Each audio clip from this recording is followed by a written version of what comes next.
আমার বেশ স্নেহ রয়েছে তার প্রতি, এবং সে যুক্তি দিয়েই কথা বলে। কিন্তু এখন দেখুন, অনেকগুলো কথা সে বলেছে যেগুলো আমারও কথা। সে অত্যন্ত পরিষ্কার ভাষায় বলেছে যে এটা এখন যে শুধু কোটা আন্দোলনের বিষয় তা নয়, এখানে জামাত, শিবির, তারপরে আপনার হেফাজত, সব যত ধর্ম আপনার সে কি বলে ব্যবসায়ী সবাই জড়িত হয়ে গেছে। অত্যন্ত সত্য কথা।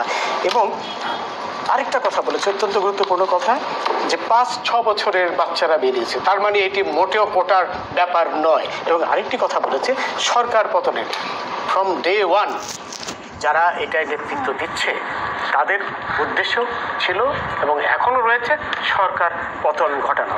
এখানে দেখুন একটি কথা, আপনার সাধারণ ছাত্র আমি মোটেও বলবো না, এরা দেশে কিন্তু এখনো 4 কোটির মতো রাজাকারের বংশধর রয়েছে, যেটা 71-এও ছিল, বুঝলেন?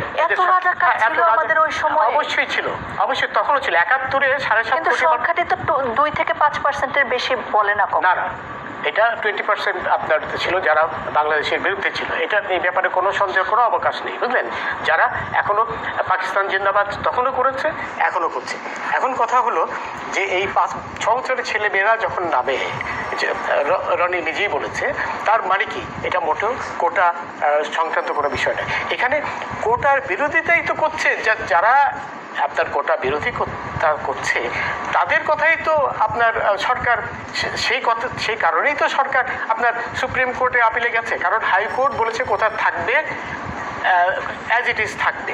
প্রথম যেটা আমরা পুরো রায় পাওয়ার আগে যে ধারণাটা ছিল থাকবে, এবং সরকার সেটা মেনে নিতে পারেনি বলেই কিন্তু আপিল বিভাগে গেছে, বুঝলেন? আপিল বিভাগে যাওয়ার অর্থ যারা নাকি